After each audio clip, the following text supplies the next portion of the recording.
আমরা যারা একটু আধটু ভূগোল জানি তারাও সাহারার নাম শুনেছি। উত্তর আফ্রিকার এই মরুভূমি পৃথিবীর বৃহত্তম মরুভূমি। তাই বৃহত্তম মরুভূমি জুড়ে আছে 11টা দেশে বিস্তৃত। তার মধ্যে আলজেরিয়া, মরক্কো, ওয়েস্টার্ন সাহারা আমরা ঘুরেছি, তারপরে মাউরিতানিয়া গেছি। কিন্তু আজকে যেটা আপনাদের সামনে তুলে ধরব যে সাহারায় সেই ভয়াবহতা নেই। সাহারার বিভিন্ন অংশে এখন বৃষ্টি হয়, বরফ পড়ে এবং পর্যটকদের জন্য সাহারায় রিসোর্ট, টেন্ট বা ক্যাম্প খুলে পর্যটকদের একটা ব্যবস্থা রাখা হয় যাতে তারা সেখানে আরামদায়কভাবে দিন কাটাতে পারে। আমরা ছিলাম জান্নাত রিসোর্ট, এটা মরক্কোর অবস্থিত। কিন্তু এদের সংস্কৃতি মানে যাযাবর বারবারিয়ান সংস্কৃতি তুলে ধরা, তাদের খাওয়া দাওয়ার সঙ্গে পরিচিত হওয়া একটা চমৎকার অভিজ্ঞতা আমাদের হয়েছিল। খুবই খানিকটা আপনাদের সামনে তুলে ধরব। তবে সাহারায় এখন বাসযোগ্য হয়ে গেছে এবং সাহারা সেই যে কাফেলা চলে গেল, রাস্তায় হারিয়ে গেল, উটেরা জলের অভাবে মারা গেল, মানুষ মারা গেল, এই ভয়াবহতা নেই। কারণ সাহারার বুক চিরে তৈরি হয়েছে বিশাল বিশাল সড়ক এবং অনেক জায়গায় পাইপ ওয়াটার জল সাপ্লাই করছে। তাই আমরা সেই ভয়াবহ সাহারা দেখিনি। আমরা যে সাহারা দেখেছি সেটা রোমাঞ্চকর, আরামদায়ক এবং যাযাবর বারবার সংস্কৃতির একটা পরিচয় আমরা পেয়েছি, সেটাই তুলে ধরব। এই হচ্ছে আমাদের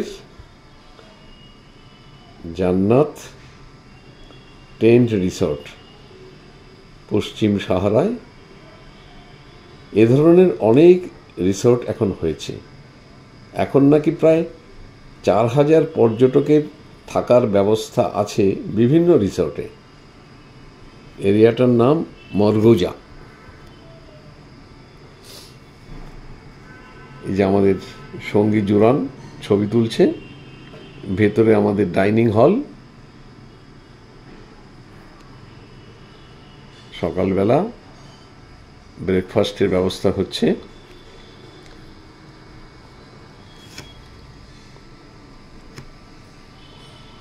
টেবিল সাজানো আছে। অবশ্যই বুফে ব্রেকফাস্ট হবে। আর আমি জেনে নিলাম যে আজকে যে আমাদের ঘরটা দেয়া হবে তাতে কি কি সুবিধা আছে, কি কি ব্যবস্থা আছে।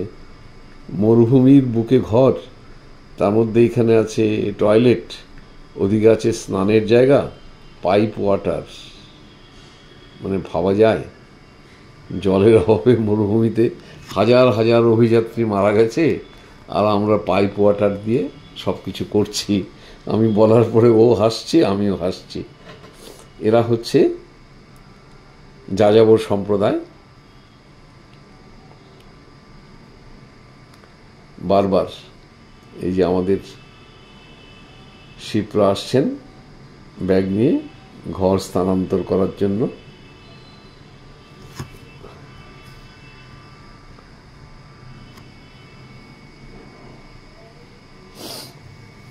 এই যে টোটাল এরিয়াটা, দুপাশে তাঁবুগুলো আছে। আর এই যে মাঝখানে রাস্তাটা, এই রাস্তাটা কিন্তু চক দিয়ে বানানো হয়েছে, পুরোটাই তো মরুভূমির বালি। আর প্রত্যেকটা ঘর থেকে যেন একটা করে গলি বেরিয়েছে, এরকম অবস্থা। আমি দেখাবো ঘরের মধ্যেটা কেমন আছে, সেটাও দেখাবো। এই যে এখানে বাইরে বসে খাওয়ার ব্যবস্থা, যারা খেতে চায় তারা ডাইনিং হল থেকে প্লেটে করে নিয়ে সেইখানে বসবে।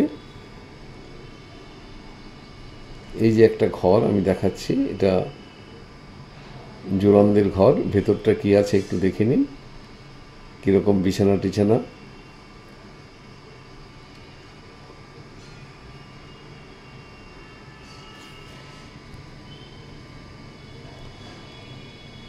হ্যাঁ, এই যে খুব সুন্দর ব্যবস্থা। এবার ওদের সঙ্গে আমাদের জোরান একটা ছবি তুলবে, ওরা খুব হাসি মুখে রাজি।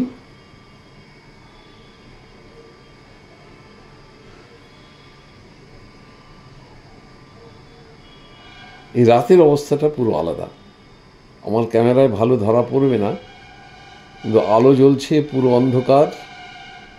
এই যে আমাদের বলতে গেলে ক্যান্ডেল লাইট ডিনার, খুব ডিম আলোতে আমরা ডিনারটা সেরে নিচ্ছি। তারপরে নাকি সাংস্কৃতিক অনুষ্ঠানের ব্যবস্থা। খাওয়ার পরে আমরা এসে গেলাম সাংস্কৃতিক অনুষ্ঠান দেখতে।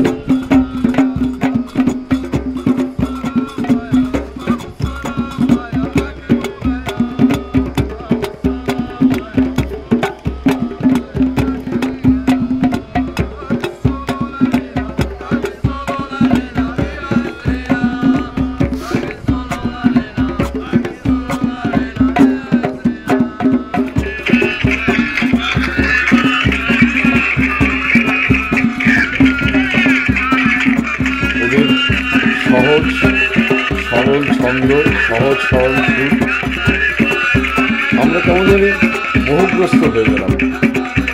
ডান পাশে জ্বলছে অগ্নিকুণ্ড, কাঠ দিয়ে জ্বালানো হয়েছে। অন্ধকার বলে খুব ভালো দেখতে পাচ্ছি না।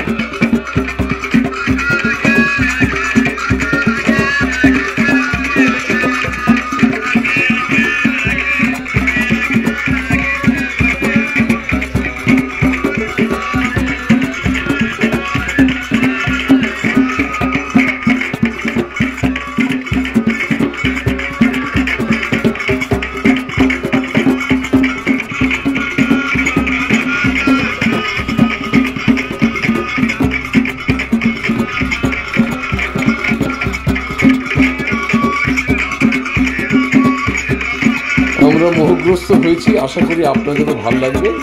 এটাই অনেকক্ষণ ধরে আমি কন্টিনিউ করবো, অনেকক্ষণ ধরে ছবি তুলেছিলাম, অনেকক্ষণ ধরে আমরা মোহিত হয়েছিলাম ওদের সে আয়োজনে।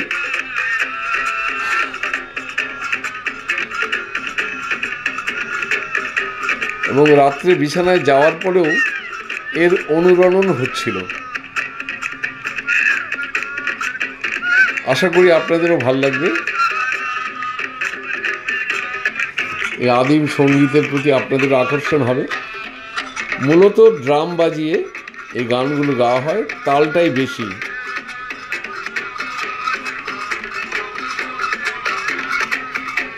শুনতে থাকুন। আর তার মধ্যে আমার সেই পুরনো অনুরোধ, আমার এই চ্যানেলটা একটু সাবস্ক্রাইব করুন, লাইক দিন, ভালো লাগলে শেয়ার করুন। এই গানের মধ্যে দিয়েই শেষ হবে আমার আজকের এপিসোড এবং মরুভূমিতে রাত্রিবাস। এটা নাকি প্রাচীনকাল থেকেই চলে আসছে। ওরা নাকি সমস্ত দিনের শেষে রাত্রিবেলা এভাবেই নিজেদের মধ্যে আনন্দ উৎসব করত। আমাদের সৌভাগ্য, মরক্কোতে বসে আমার ছবি তোলায় সাহায্য করেছেন বন্ধু কন্যা তিয়াশা, যাকে আমরা রিনি বলে ডাকি।